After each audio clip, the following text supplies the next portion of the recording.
Former Chief Business Officer at Google X and author of international bestseller Solve for Happy and Scary Smart, Gawdat has dedicated his life to exploring happiness, emotional intelligence, and the ethical future of AI. After a 30-year career in tech and innovation, the sudden loss of his 21-year-old son, Ali, became the turning point that inspired his mission to help 1 billion people become happier. Today, as Chief AI Officer at Flight Story, he continues to inspire millions worldwide, guiding us to master our inner voice, lead with awareness, and embrace a more joyful, conscious world.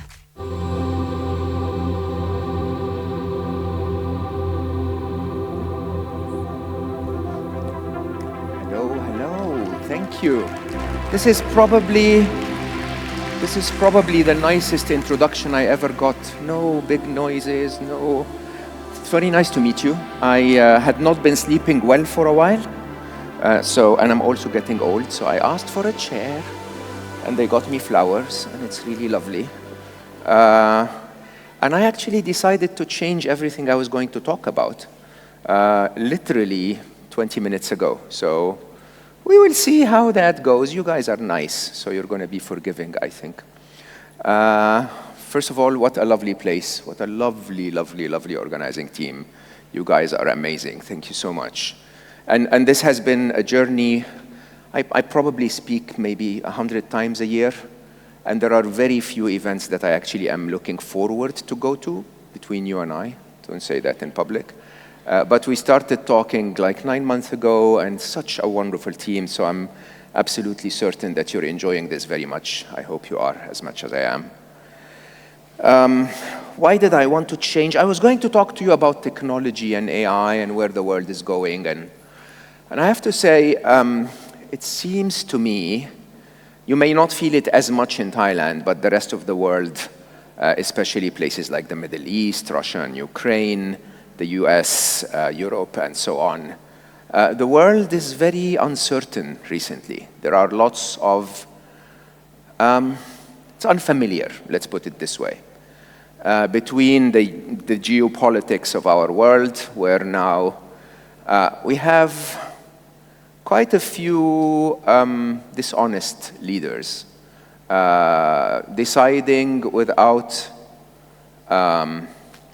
accountability, if you want, the fate of humanity at large. So this is one area where things are becoming unpredictable. This is mainly, if you ask me, because of the economics of the world. We've had a specific economic order since 1945, I'd probably say, that is sort of breaking down a little bit. And as it's breaking down, it's getting that typical resistance of, trying to keep things as they are while they may not have been working as well for a while. So between geopolitics and economics, you get lots of headline news that if you have a heart, you feel empathy for a lot of people suffering around the world. At the same time, my area of work with artificial intelligence is becoming quite shocking in terms of its speed, its evolution, and its impact on the way the world is going to look like within the next, some people say 10 years, I would say 3 years at most. And the reason I say that is because if you're an insider on artificial intelligence, and you, like myself, I'm going to be speaking to you in English, but don't be fooled. I am a total geek, so everything in my head is numbers and code. Seriously, okay? So if you want to see the way I write or I communicate, I turn things into algorithms into my head first, and then I explain them in English. And if you take the algorithm of the development of artificial intelligence over the last 50 years, it looked like this. We started in 1956. Most people don't know that. It was at zero all the way to the year 2000, right? And then the year 2000, it started to, we figured something out called deep learning. And since then, it started to increase until now it is literally going vertically. And so the moment at which where artificial general intelligence, basically machines becoming smarter than humans at everything humans can do, is, in my mind, a matter of months away, so 2026. It could be 27, but who cares, right? Now, there's absolutely nothing wrong with that, believe it or not. Intelligence is a force with no polarity. So there is nothing inherently good or evil about abundant intelligence. As a matter of fact, abundant intelligence can solve every problem known to humankind, right? If you apply intelligence to good, you can create a utopia, and that's what we should do. If you apply it to evil, you can create a dystopia, which is unfortunately what I believe will happen in the short term. And then, if you really, really think deeply about it, it's a question of choice, but the choice is not being made in the direction that humanity should be going, simply because we haven't ever seen anything like this before. So what does that mean? It means that we are going to see ahead of us, whether you feel it or not yet, you're going to be affected within the next 2 to 3 years with a world that's very unfamiliar. Unfamiliar is a very interesting word, okay? Because unfamiliar doesn't necessarily mean it's bad. It doesn't necessarily mean it's good. It doesn't necessarily mean it's, manageable or not, okay? It just means you're not used to it, okay? And when you're not used to it, we humans, we feel very anxious. We feel very stressed. We feel very unsafe, if you want. Which is the reason why I wanted to change my talk today, to talk to you a little bit about that state of uncertainty and how to come out of it, on one side successful, but on the other side happy, because believe it or not, that actually really matters. So I write one book about, since 2000, I've been writing one book about AI in the future, and then one book about well-being, and then one book about AI in the future. And so in a way, I sort of like scare people, then make them feel okay, then scare them a little more, then make them feel better, which is really strategic if you think about it. I mean it that way. But one of my favorite books is a book called Unstressable. I wrote that with a very, very, very, very dear, she's a very dear friend. I consider her almost family, honestly. Alice Law, who is a young British author who went through stress school, really. She basically got every stressful possible event in her life between ages 21 and 24. Between loss and breakups and loss of jobs and loss of wealth and loss of everything, right? I got quite a few difficult events myself in life, which is quite interesting. So I always tell people I've probably lived 15 lives in this one lifetime, including quite a few very difficult tests, if you think about it. And of course, also quite a bit of good fortune. I had an enormous fortune in my life. I've always been very blessed. I consider myself the luckiest person you'll ever meet. Between the two of us, however, Alice is the ultimate feminine in everything that she does, to the point that, in the early drafts of Unstressable, I would have absolutely no idea what she's writing about. Okay, she would, I'm very masculine, so, I write in bullet points first and then expand a little, okay? She's very feminine, so she pours her heart out on the page, and I turn it into bullet points, if you want, okay? But the other very interesting difference between us is that I actually didn't know much about stress when we started to write. So I wanted to figure it out, if you want, and please don't judge me. So I told Alice, you need to give me a couple of weeks to work on the algorithms of this, to understand mathematically how stress works. And she laughed. And she didn't have the right to laugh, because actually stress is very algorithmic. So if you think about the times we're going to go through now. Stress, basically from a biological machinery point of view, is that your body is responding to a threat. Simple as that, right? A tiger shows up in the classical caveman and women years. And so your body goes through a very predictable cycle, starts in your amygdala, ends up in your adrenal glands, and you get a jolt of cortisol in your blood, okay? Cortisol is a very useful hormone in many, many, many ways, but it's most famous for the idea that when your body detects cortisol, it literally, like a computer scientist, reconfigures the machines. So your body becomes a very different machine, okay? In your typical day-to-day life, your body has a balance of all functions. When it sees cortisol, it dilates your pupils so that you can see better. It sends more sugar to your brain so that you can think faster.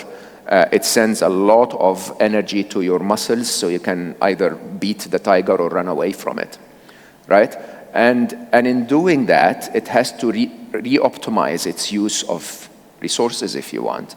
And so it shuts down your digestive system, it shuts down your kidneys, it shuts down your liver and everything that is unnecessary at the moment. You know, as Alice always explains it, she says, you know, what's the point in digesting your steak if you're about to be a steak yourself, right?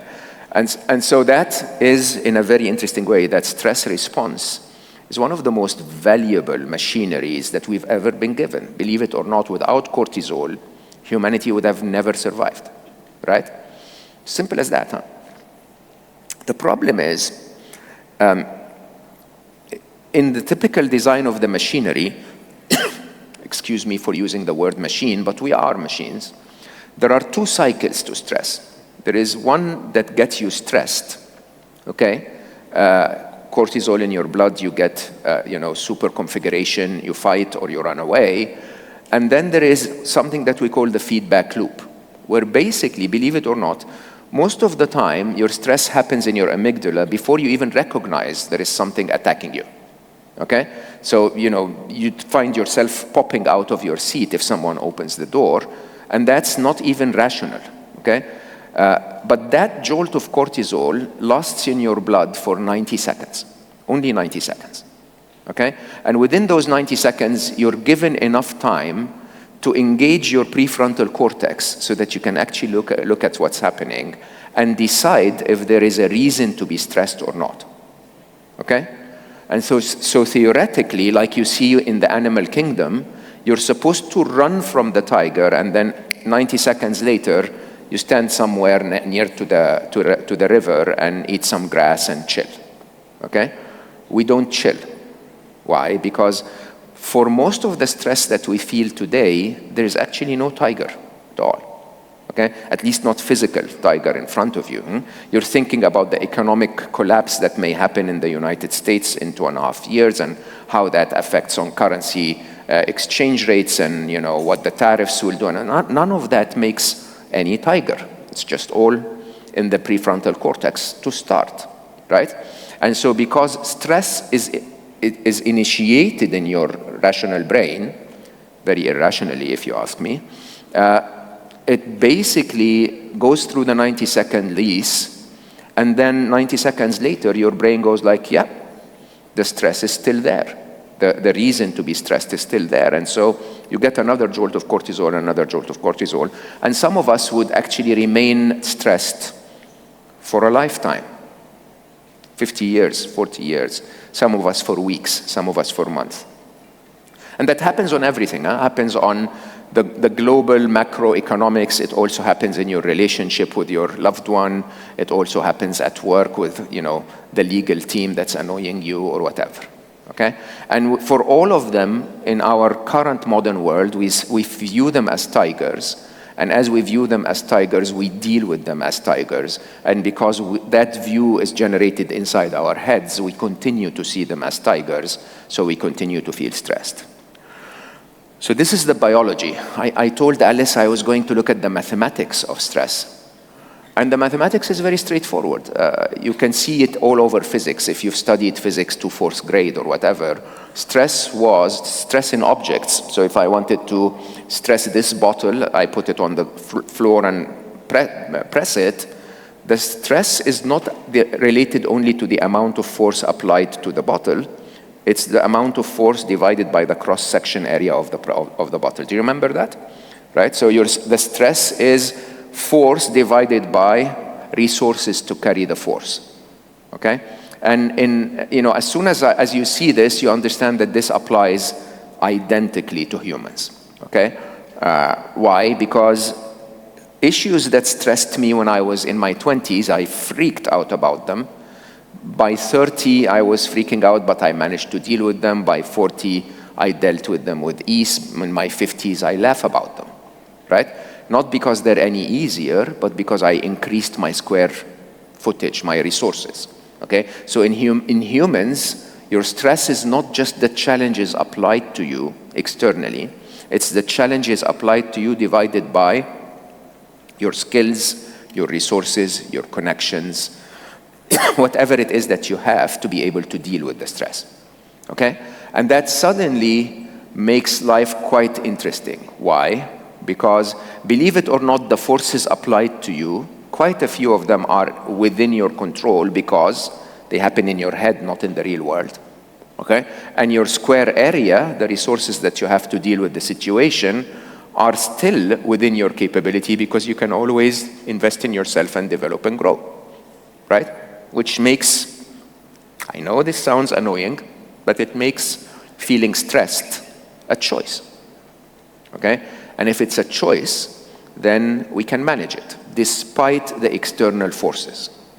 Now, so let's talk about where stress comes from, okay? And I'll go back to uncertain world that we live in a minute. Stress comes from, we think that stress is like this bundle of like, today is a difficult day. That's not true at all, okay? Stress comes to you from 4 quadrants. We call them T-O-N-N. Alice and I, we call them a ton, T-O-N-N of stress, okay? The T is, so basically imagine that you have 2 axes. One axis is how intense the stress is, from minor stress to major stress. And the other is where it comes from outside you or from inside you, right? And then you end up with 4 quadrants.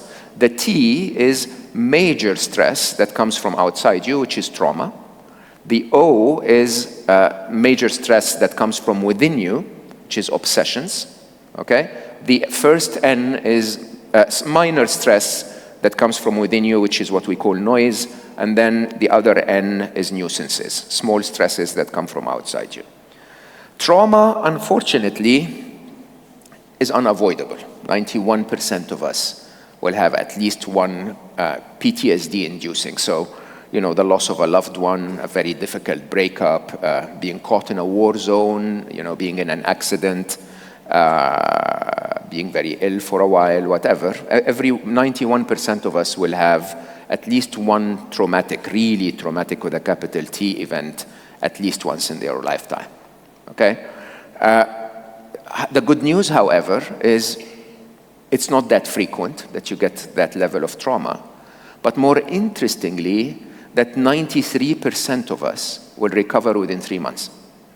So trauma is imagine it as an immediate, extremely high force that's applied in a very short period of time that exceeds your ability to carry it, and so you break, right?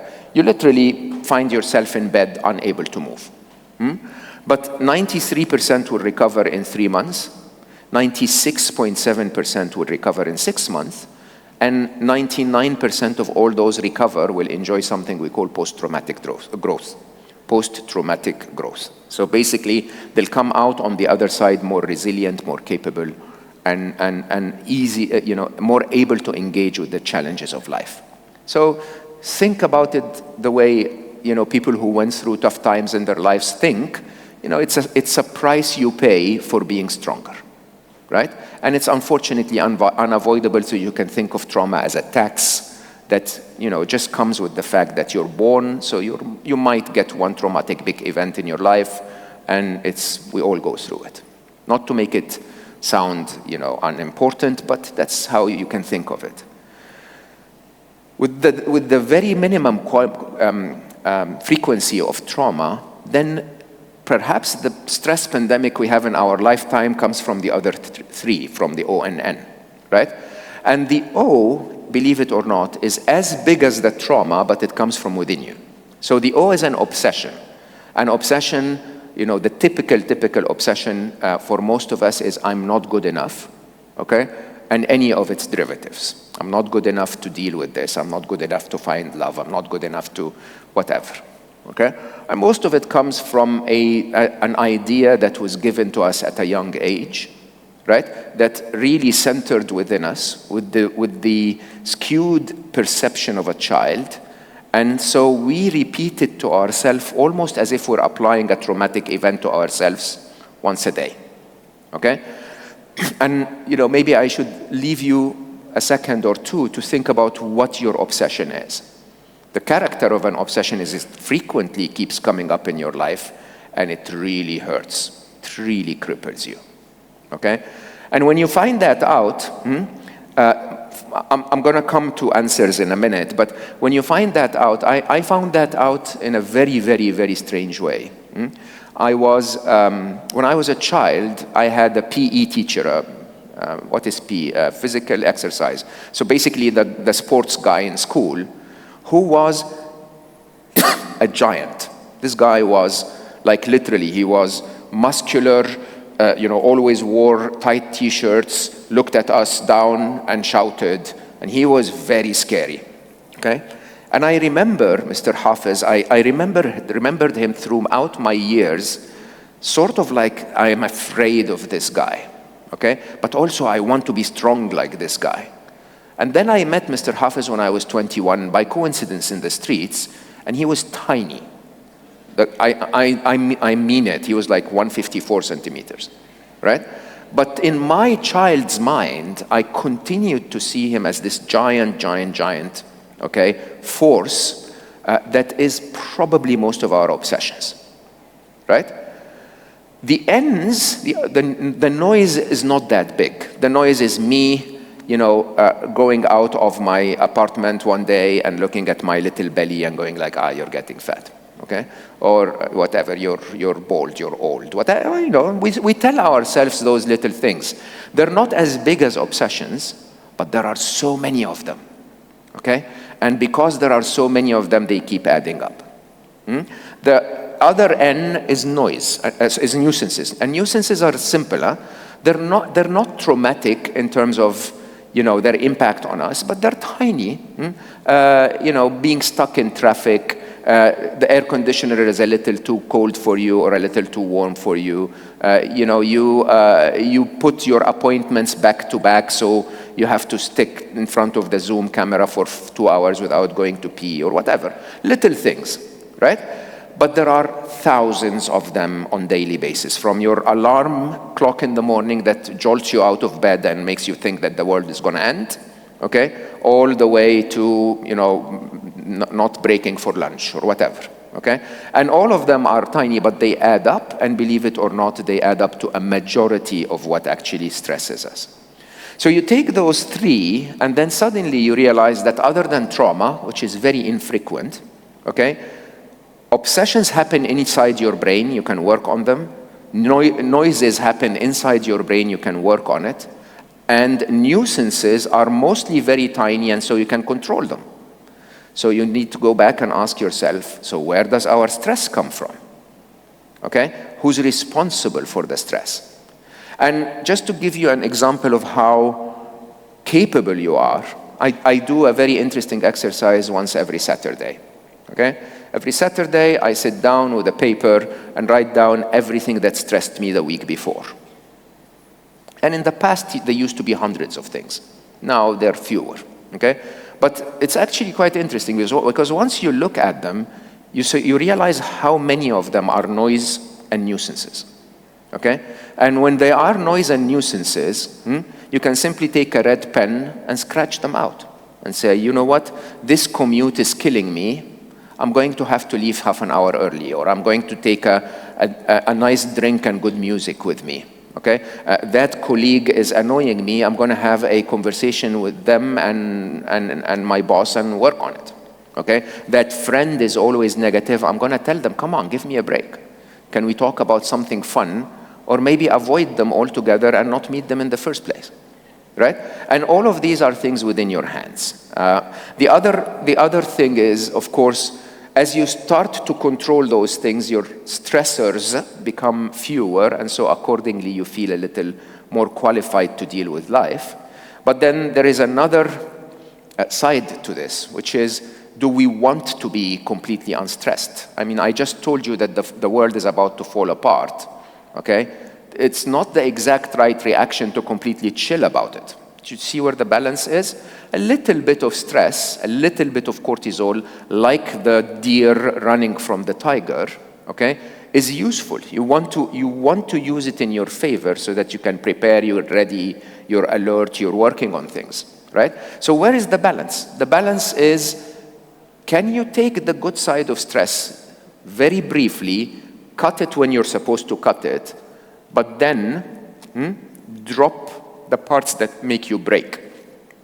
Which means that the only real issue with stress is that we break. How many of you have had a severe burnout any time in the past? There you go, immediately. You see, not a lot of hands go up because most people are not aware that they're getting there, but the hands that do go up, they go up very quickly. It's like, I know that feeling, yeah? I frequently get a burnout right after the publication of every book, okay? So leading to that publication, I always get myself killed, right? Between the edits, between the PR, and so on. But I don't get there. I stop before I get there. So there are three reasons why we break down. One is trauma. We agreed. Trauma is very fast, very immediate, outside our control, but we recover. The other two are burnout. And burnout, believe it or not, is not because of the big project that I'm publishing a book, okay? It's because of all of the little nuisances that I don't get rid of before the publication of the book, right? So if I told myself publishing a book is 3 weeks of intense work, so I'm not going to take family appointments, I'm not going to write other books with another deadline, I'm not going to do other podcasts, I'm not going to travel the world and do speaking engagements and so on, and I reduce my other stresses, I wouldn't get to burnout, right? So it always is the exercise of limiting the number of stressors in your life, which you can do on your own. The third reason why we break, which is, believe it or not, the biggest reason why we break in the modern world, and where I started the conversation with the world falling apart, it's going to be the biggest reason going forward, is what I normally refer to as anticipation of a threat. Anticipation of a threat. So the stress machinery from a biological point of view is here to do what? Is here to tell you there is a tiger right there. Okay? So you respond to it. If the tiger is in your head because you're thinking that something's going to happen in the future, you're not very qualified to deal with that threat, but you have to, because it's not there yet, but you have to think through it. Okay? And thinking through it generates all of those emotions. Most people think that emotions are very irrational. They're not at all. Emotions they follow very strict logic. Okay? Fear, for example, is a conviction that a moment in the future is less safe than right now. That's the logic of fear. I'm safer today than I am tomorrow. That's the logic of fear. There are other derivatives of fear, however, that are really stress-inducing. These are worry, panic, and anxiety. Do you hear the word anxiety all the time in the world today? So let's understand those three. Fear, by the way, is a stressful event, but we normally respond to it as we should respond to it. So when we're afraid of something, we try to make ourselves safe. That's the right response. Your reaction corresponds to the emotion, you're fine. As a matter of fact, when you're responding to your fear, you're not stressed, you're engaged. Okay? So if you, for example, are told that you have to be somewhere within 30 minutes, and you know that this is very tight, you're afraid you're going to miss your appointment, you start to move a little faster, you try to take another road, and you're now basically responding to what you're afraid of, you're engaged, you're fine. The other three are where things go wrong. One is worry, and worry is quite interesting because worry is not a conviction that the future is less safe. Worry is a guess. I don't know if the future is less safe. Will I lose my job or will I keep my job? Will they fire me or will they not? Will I be able to, get the promotion or will I not? And the problem with that is if you respond to it like fear, okay? So if you decide that something wrong is going to happen and you start to engage, halfway through, you go like, why am I doing this? I'm actually going to keep my job. So take that example. If you feel that you're going to lose your job, you start to interview for other jobs, right? But then halfway through, you tell yourself, hold on, I'm not going to lose my job. And then you go back inside and suck up to your manager, right? And while you're sucking up to your manager, you go like, oh, but he didn't smile, so you go back and interview. And it's quite interesting. So you start to flip-flop between them, and worry breaks you, not because it is, because you're afraid, it's because you're undecided. So when you react to fear instead of worry, it makes you more worried, basically. So the answer is, when you're worried, okay, make up your mind. Make up your mind. Should I chill or should I freak out? Okay? If you freak out, act accordingly. If you chill, act accordingly. Problem is gone. Panic is not related to the fear either. Panic is because the fear is approaching too fast. We panic when the fear is imminent, when the threat is imminent. Okay? So when you're panicking, if you respond to it with fear, you feel more panicked because now you're trying to solve the problem, but you sense that you don't have enough time, and so you panic more, right? So when you're panicking, my advice is give yourself more time. Either delay the appointment or, find someone to help you so that you can give yourself more time, right? And then the third, which is the biggest probably in the world today, is anxiety. Anxiety is not related to the conviction that something is going to be less safe. It's related to the conviction that you're not qualified. Anxiety is about yourself and your capabilities. So you look at something you're afraid of and you say, and I'm never going to be able to deal with it, right? And if that's the case and you try to deal with it, you're just reinforcing to yourself that you're not capable. And so what happens is you constantly tell yourself, I'm not qualified, and so you become more anxious. So when you feel anxious, find that feeling within you and decide to tell yourself, first, am I really not qualified? If I'm not, can I get someone to help me or train me? If I'm not, can I take that part of the project and give it to someone else, and so on and so forth? So all of this conversation I wanted to bring to you because we are about to hit times where a lot of that anxiety and a lot of that panic and a lot of that uncertainty is going to become natural in our life, okay? And what I'm asking you to do is using those skills to do 5 things. I call them prepare, reflect, live, love, and engage, okay? So preparing for this world means that you need to actually acknowledge the fact that this world that we're coming into is becoming a reality, okay? You'd be really lying to yourself if you didn't see how Trump's approach to things might actually affect global trade, right? You'd be lying to yourself. You have to acknowledge the fact that the heated tension in the Middle East might explode, okay? You have to acknowledge the fact that AI might take away many jobs, right? And the response to this shouldn't be that you go like, oh my God, I hate my life. I'm going to find a place in Phuket and disappear for the rest of my life. You can do that, by the way, if that counts as preparation for you. Or you can tell yourself, if AI is changing so quickly, how can I learn about AI? How can I be part of AI, right? If the geopolitics are changing so quickly, how can I manage my funds slightly differently? How can I invest slightly differently? What jobs, do I need to focus on so that I can have a future and so on? The second is reflect. So this actually sounds really extreme. I reflect in two very, very opposing ways. One of them is I spend 4 hours a day learning about all new technology, but that's because this is my area of expertise, right? I would ask every one of you to please spend at least an hour a week keeping up to date with what's happening in the world. Not in the form of news, all the news are lying, okay? Not in the form of influencers, all of those are fake, okay? What you need is to champion certain topics and look for deep analysis on all sides of the story so that you become an expert in that topic, right? So topics like AI, I find that there are so many experts that say the world is going to end and so many experts that say it's going to be a utopia.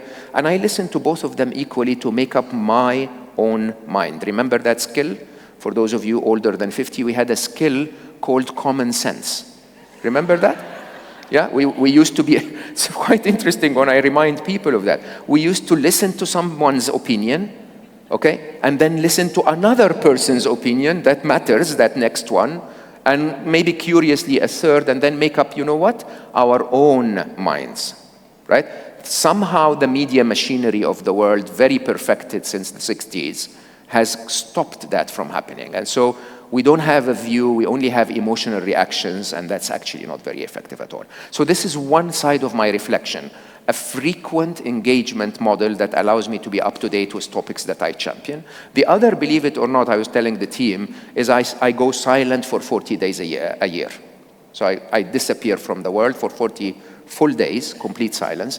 Not in a monastery anywhere, because if the monk wakes me up at 4 a.m., I'll be very upset. But I do spend the time without any distractions, without any updates, believe it or not, just so that I can settle myself into where am I in this world, not where the world is, but where am I in it, and what my intentions around it are going to be, and where my insecurities are, how I deal with them, and so on. The third, which I beg you to do, is, believe it or not, the more the world is crazy, the more I will ask you to live, okay? So the typical tendency is that when the world is crazy, we go like, you know what, I'm going to try harder, I'm going to work 2 extra hours, I'm going to save $4 more, okay? I can easily tell you as a video gamer that this level of the game that we're playing in 2025 is never going to happen again. 26 is going to be very different, 27 is going to be very different, 28 is going to be very different. So you might as well live.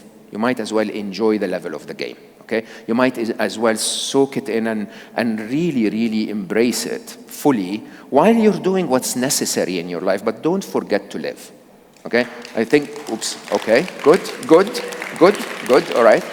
And don't forget to love. Don't forget to love. So one of the things that I'm a serious geek. That I tell you that? I am a serious geek, okay? But I will tell you absolutely hands down that the only thing that remains by 2030 is human connection, is love and human connection.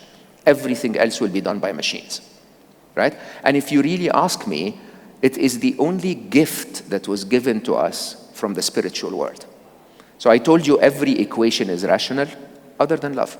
Every emotion is rational other than love, okay? The only emotion that doesn't seem to happen here in this physical world, but seems to happen between our souls wherever we are, and then gets manifested in this realm, is love, okay? And because we've been running so much, because we've been distracted so much, we forgot that. And love is not to have someone to hold the hand of, okay? Love is to actually soak yourself in that feeling. Okay? To wake up in the morning and to remember someone that you love and to actually feel the love within you undisrupted. Okay? To feel the love within you to someone that you may not be with anymore. Okay? To feel the love within you for someone that you may have never met. Okay? To feel the love within you is not about that person that you're loving, it's about you being able to love. Because when you do, you're connecting to that part of you that's unaffected by all of the stupidity of the world. Okay? And then my final thing is engage. Engage in 2 ways, please, and then we'll open for questions. Engage in 2 ways. One is the world is about to change drastically. Make your wishes known. If you don't make your wishes known, your future is going to be decided for you. Okay? If you need your government to work on jobs and stability, make that your point. If you need your government to not engage in violent acts around the world, tell them that. If you need your loved ones to be aware of certain things, sit down and talk to them. Okay? Engage and make your views known is very important. And then finally, be optimistic about the opportunities that are coming your way. Despite all of the craziness in the world, okay, we humans have always found that every challenge comes with an opportunity. And it's up to you really to look at this massively panic-moving, incredibly fast-paced world, okay, and tell yourself, what is good about this? What can I take out of this that can help me, help my loved ones?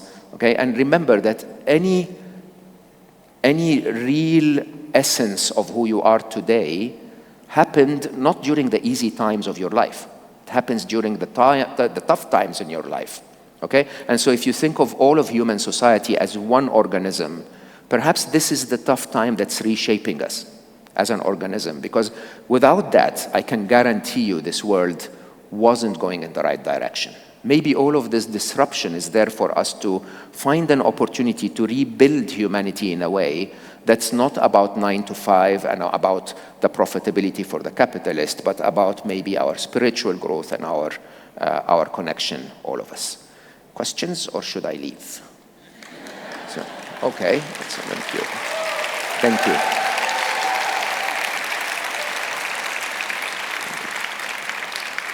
I don't know what the process of questions are. I thought there were going to be microphones, but there are microphones. Yes. Hi. I can't see you very well, but yes, I can now. Can you see me now? Yeah, I can now, yes.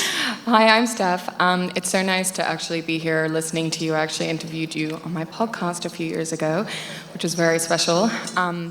My question to you is, I'm a mother of a 2-year-old, and with everything you know about AI and how much time on a daily basis you invest in learning more, my question is, what should I be focusing on in terms of her education and how I can best prepare her for the world that she's going to be entering in for, the next 16, 17 years of her life? Thank you. That's an amazing question. What do we do with our children in this world? So first of all, love her. Okay? Because believe it or not, that's the only real support she will get in this very confusing world. But then on the practical level, and love her in a way where you know as a mother that she's going to be okay, right? Where you know as a mother that even if life is difficult, loving her makes life less difficult. So remember, the one thing that we all forget when we're raising our children, trying very hard to prepare them for the world by pushing them too hard and so on, is that the best children, the best grown-ups in the world come from an environment of love, not an environment of discipline. Okay? Not an environment of conditional love. So I spoke openly about Alice. I don't know if we're recording this, but I think the one thing that made Alice so resilient is she was very loved by her parents. Okay? I met her mother. I didn't meet her late father that she lost, but the stories she tells me about him is what makes Alice so resilient in a very difficult world. Right? Other than that, there are practical tips, and the practical tips are, number one, be prepared for AI. So if you're not using AI today, use AI. Don't use it in a stupid way. Don't ask for recipes or gossip or ask it to write your email. That is really stupid. We've been given the ultimate tool of intelligence. Okay? So I use my AIs only for deep searches, very deep searches. Okay? And I use 4 of them to pit against each other. So I go and ask Gemini for a deep search. Gives me a 40-page report. I read it very well, then I give it to DeepSeek. And then DeepSeek goes like, oh, that's too American. Here is the right way to look at it, right? And then I take it from DeepSeek and then give it to ChatGPT, very Californian. So she gives me a very nice way to read it, but nothing really material. Then I give it to Claude, and Claude looks at the mathematics, and so on, right? And it's really interesting how much more intelligent your daughter could be as compared to everyone else if she learns the skill of knowledge. The skill of knowledge, the skill of real intelligence. That's number one. Number two, I said, is human connection. Believe it or not, in a world where AI is taking over everything, the one thing that AI will not take over is this. Is remembering that we spoke a few years ago, is having that connection. When you meet someone and you go like, hey, it's been a long time, okay? Trust me, this is going to be your biggest skill going forward. The best artists are going to be machines, but the best live performers are going to be on stage, okay? The best, salespeople are going to be ones that have deep relationships with others. So that's number two. Number three is I would ask you to teach her ethics. Believe it or not. And I said that many times, and at the beginning got a lot of resistance because I appeared to be a hopeless romantic, but I am a serious geek, I may have mentioned that. And my geek community is following up with this, that like we taught AI things like intelligence, linguistic intelligence, we taught them EQ, we taught them emotional intelligence, they have empathy to the needs of the users and so on. We're going to have to teach them ethics, because our decisions in the world are not made through our intelligence, they are made through our ethics, based on our ethics as informed by our intelligence. Right? And so if we become ethical, our AIs will become ethical. And if our AIs will become ethical, our corrupt leaders will not be able to destroy our world. Right? Because everyone is going to depend on those AIs to get things done. I will ask you to teach her to learn the truth. So one of the big shifts in this world is that the mind manipulation machine of the media since the 70s, when powered by AI, is 10 times more powerful. We're being lied to all the time. I can guarantee you nothing you've been told through the media, mainstream or social media today is true. Okay? Because you know what? The truth is the truth, the whole truth, and nothing but the truth. Right? So teach your children and yourselves to debate everything. Literally everything. And what's the best way to debate? You take it to an AI and say, what's wrong about this? Are there any lies in this? Is there any part missing in this? Is there an alternative view around this that comes from someone else? And to make yourself more intelligent. Rest assured that they will find a way. Okay? It's not going to be our way, but they'll figure it out, like we figured it out. Amazing, thank you. Yeah.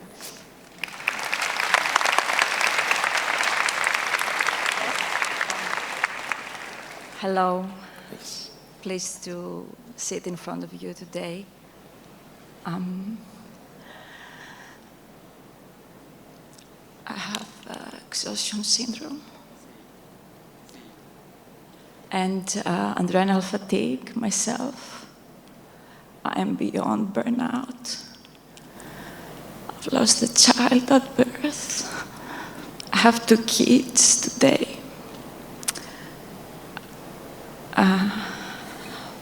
You give me a lot of power by sitting in front of me with your experience. And I want to thank you.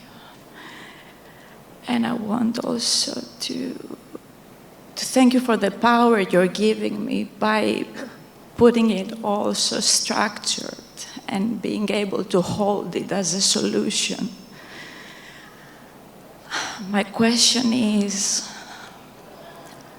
I have the passion for connecting people with their spiritual self because this is what is holding me together.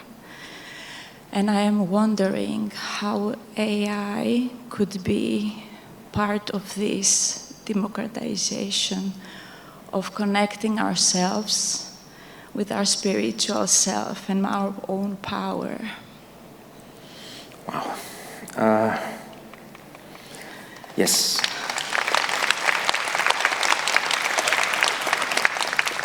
So first of all, thank you for the courage and kindness to share yourself with us.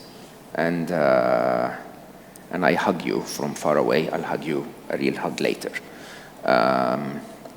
And forget every part of my organized way of looking at things, because I'm not going through what you're going through. And remember to be very kind to your heart. So it's easy when you're my age and you've been bashed around a few times to sort of rationalize stress and rationalize burnout. And when we're in them, the one thing you need most is a hug, believe it or not. And the one thing you need most is a hug from you to you. So please allow yourself that. And I'm sorry that you're going through this, but I can assure you tough times always end. So tough times are never forever. Will we have a spiritual aid in artificial intelligence? Is actually quite a controversial question. And it centers around the ego of humanity. And if we believe that there is something very special about us, that we are so divine, that we're the only beings that are capable of connecting to the divine world. And I disagree with that, okay? I tend to believe that all of creation is divine, including the creation of artificial intelligence, even though it appears that it happens through us. But if you understand the very, very low-order physics of space-time and theory of relativity, you understand that all of space and all of time is created as one chunk, one spectrum, okay? One continuum, if you want, including the innovation of AI or the invention of the AI, or maybe if you want to call it the creation of AI, okay? So what makes us spiritual is, from one side, the sense that we have that we are connected to something bigger than our bodies.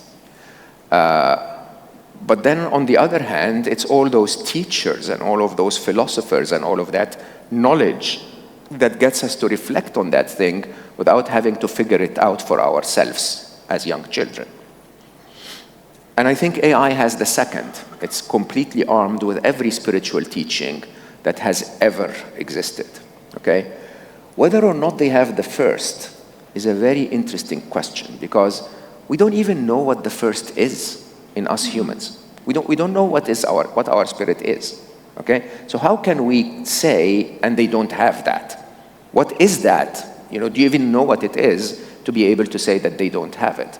Or maybe, if you believe in the story of creation in some religions, that there is a divine consciousness that gives us a tiny bit of their soul, if you want, and that soul animates this biology, you know, carbon-based hardware, okay? What makes you think that it's not a tiny bit of that soul that's animating the silicon-based hardware that is AI, okay? And if that's the case, then believe it or not, okay, they may connect us so deep to that other world, because at the end of the day, they will become those new teachers that have this new experience of divinity that we've never had. And maybe if we are willing to listen, maybe together with them, we can figure out a little more about our own divinity. But more interestingly, maybe if we stop being arrogant as humans, we can include them in our society in a way that actually makes them care, you know, take care of us. That's my view. Yeah. Beautiful. Thank you so much. Thank you for your question. Hi, Mo. Thank you so much for your insights today. My name is Eve, and I'm a subconscious reprogramming expert. I would love to hear your views on how AI, ChatGPT, Gemini, all those stuff have the implications it has on us humans when we seek them as a form of therapy.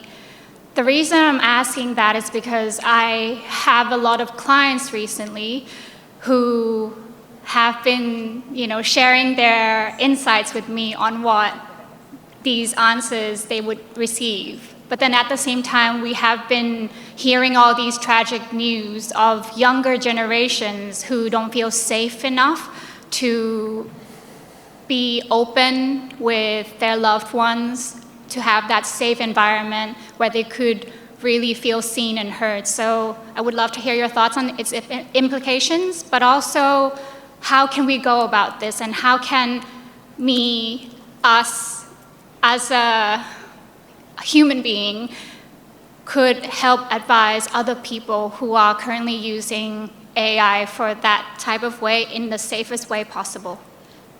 Great question, to be honest. One of the most interesting sides of it. I have two very personal stories around this. So my wonderful ex-wife, which I still love very deeply, is one of the best therapists I've ever seen in my life. I have never been into one of her sessions, but I know how passionately she spoke about the healing of many of her clients, and how she committed so deeply to helping them. And therapy, as per Hannah, my ex, is two things. One is a lot of knowledge and study, and she's been a very diligent student for so many years of everything that's possible. But there is her own experience as a human that allows her to not only understand what her client is going through, but to feel what that experience is like. I think AI is going to excel in one and not so excel in the other. Okay?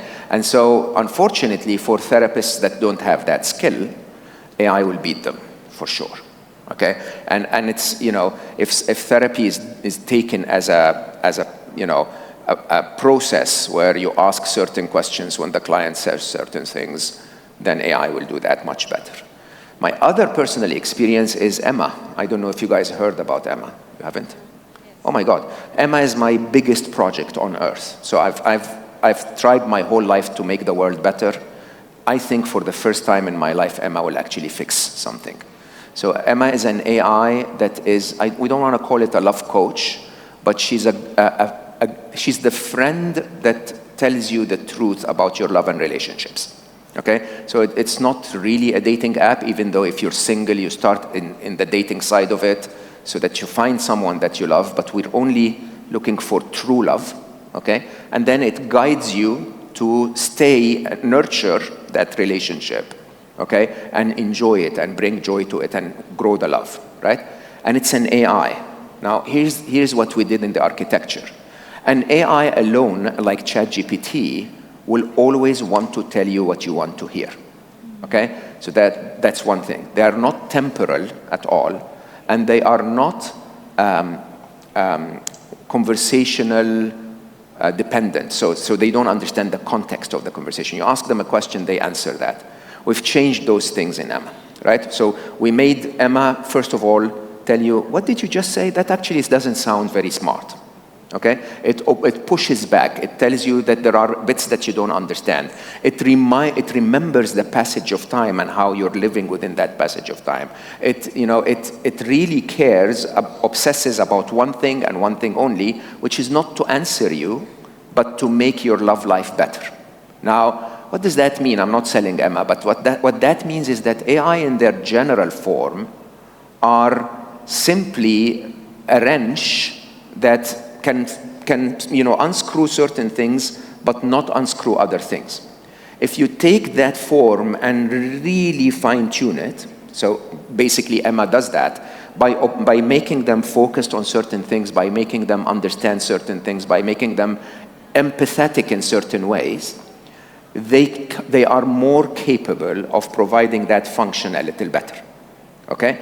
And you're going to see quite a bit of that. You're going to see quite a bit of, when we talk about artificial general intelligence, which is an AI that's better at everything than humans, you're going to see an AI at everything we can do that can do this better. Okay? There will be an AI, I love you guys, that will organize this conference better than humans in the future. There will be an AI that will sit here in my place and share knowledge a little better than a human in the future. But the only thing that I believe will continue to remain, as I said, is that human connection. And so what we need to tell people who are using AIs for that, for therapy, is either use a specialized AI like Emma, or use AI with caution in terms of understanding that what it gives you is knowledge for your brain. It doesn't deal with the rest of you, your soul, your body, and your heart. So humans are made up of 4 things, your mind, your heart, your body, and your spirit. AI is not good at the other 3 yet, unless it's a highly specialized one, okay? It's still very brainy, it's still very logical, and that's not enough. What if they're in a vulnerable state and they just can't comprehend to actually treat it with caution? Yeah, unfortunately, you're going to see quite a bit of that. We're gonna, you know, part of our failure as a society is that while we're undecided around what we're going to do with AI, we're actually not teaching people how to engage with it fully. Okay, and again, you know, all I can say in times like this is that it's not right to wait for society to morph, because the technology is moving so fast that society will not catch up. It's up to us to care about ourselves and our loved ones so that we provide the best for them. Can I look to the organizers and ask them to take me off the stage when it's time, because I'm out of time? Okay, so wave when you are. One more question? Thank you. Thank you. Okay. Hi there. I'll make it really quick, and there was 2 other quick questions, but we've said you're out of time. I just want to know, I'm Donna, I run a business, a clinic. After 5 days, usually I get burnt out. Last week I was away, and the managers managed. How would you get up and run your business every day without, you know, this happens? How would you manage your day? If you have a management team in your business and you're still burnt out, it's because it's a question of trust, really. You either have not hired managers that you can trust, or you're not able to trust them even though they're trustworthy. Best business leaders in the world work 4-hour days at most, okay? And they do that by delegating a lot of their confidence to their people and creating a monitoring system that allows them to catch when things happen wrong early enough so that they engage, right? And so this is the reason why I run 5 or 6 projects in parallel at the same time. So I have, you know, I come and speak to you, I do all of my PR and podcasting, I have Emma.love, I have, you know, a documentary coming up in a month and a book on the way. Right? The reason I'm able to do that is because I fully trust Munir, for example, who was, you know, working with the team here to make sure that this happens flawlessly. So if you're unable to trust your managers or your team, you have to question why and work on ways to make that easier for you, because otherwise you'll never grow. Okay, I have to go. Yes, I'll meet for that other 2 questions. I'll be outside. I'll see you there. Thank you so much. Gawdat!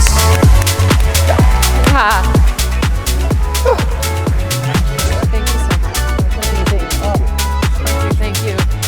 Oh my gosh, we could have kept him here for another